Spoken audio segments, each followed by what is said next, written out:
आङो थांनाय 5 बोसोराव थांनाय 2016निफ्राय नैबे 21 सिमाव जे 5 बोसोर एमएलए हिसाबै आं बे दतमा माने 29 नं क'क्राझार समस्तियाव दंमोन। सारा आसामाव रेकर्ड गैया मोनसे समस्तियाव गंब्रै मडेल हस्पिटाल लाबोनायनि। खुनु समस्तियाव मोनब्रै मडेल हस्पिटाल खुनु एमएलए लाबोनो हायाखै। खिन्थु आं थांनाय 5 बोसोराव आंनि समस्तियाव गासै गंब्रै मडेल हस्पिटाल आं लाबोदों। सेरफांगुरि, दतमा, फकिराग्राम, तुलसिबिल गासै मोनब्रै model hospital 30 bedded model hospital आं लाबोदों। दतमानिखौबो लाबोदों 2019आव आं लाबोदों।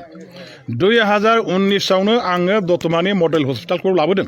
खिन्थु कभिडनि थाखाय लकडाउन जानायनि थाखाय बिटिसि इलेक्सन फैनायनि थाखाय समय मथे टेन्डार जायाखै। टेन्डार जानायाव देरि जादों आरो नैबे दा जिहेतु लकडाउन गैलामोन इलेक्सनबो जोब्बायमोन नैबे समाव दा टेन्डारखौ 21आव होफैनानै मा जाहैबाय टेन्डार मोनबाय लुनायनि आरम्भ खालामबाय फाउन्डेसन खालामनांगौ। खिन्थु मा जाबाय बिटिसि गभर्नमेन्टआ मालाय लाबोनाय खामानिखौनो लाजिया फांजिया बिथांमोनहा खुनु लाजिया फांजिया मान सन्मान जेबो गैया। एखेबारे दतमा हस्पिटालखौ गावसोर खोथा गैया बाथ्रा गैया गायसनला फैदों। आं गायसननांगौमोन आंनि समस्ति आं लाबोनाय खामानि।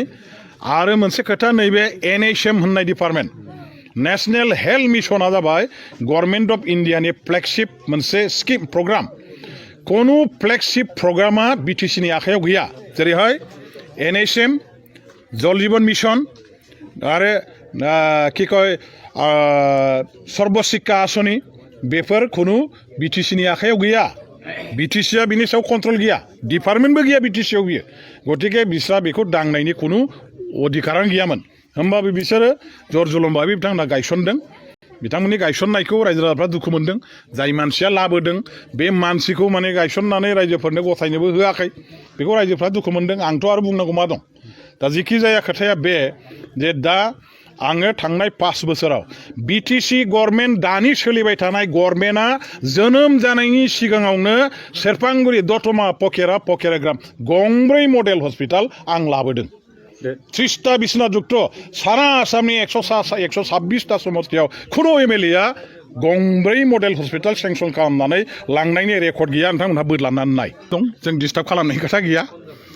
जोंखौ खामानि मावजेननायावनो बिपिएफ हान्जाया इउपिपिएल बिजेपिनि गभर्नमेन्टखौ दिगदारि खालामदों उसुबिदा खालामदों प्रब्लेमाव खोख्लैदों होनना बिथांमोनहा बदनाम होगोन ना। जागायजेननायावनो जों जुदि है हल्ला खालामोबा जागायनायावनो जुदि दिगदारि खालामबा डिस्टार्ब खालामबा बिथांमोना बदनाम होगोन जोंखौ। বিপিএফ আমাক ডিস্টার্ব দি আছে। আমি নতুনকৈ গভৰ্নমেণ্ট চলাই আছোঁ বিপিএফ দলে আমাক ডিস্টার্ব দি আছে কাম কৰিবলৈ দিয়া নাই সুস্থিৰভাৱে এই ধৰণৰ বদনাম আমাক দিব নহয়। গতিকে আমি চাই আছোঁ কৰক ভাই পৰিৱৰ্তন আনিবৰ কাৰণে গভৰ্নমেণ্ট বনাইছে। দুৰ্নীতিমুক্ত গভৰ্নমেণ্ট চলাবৰ কাৰণে আপোনালোকে আহিছে।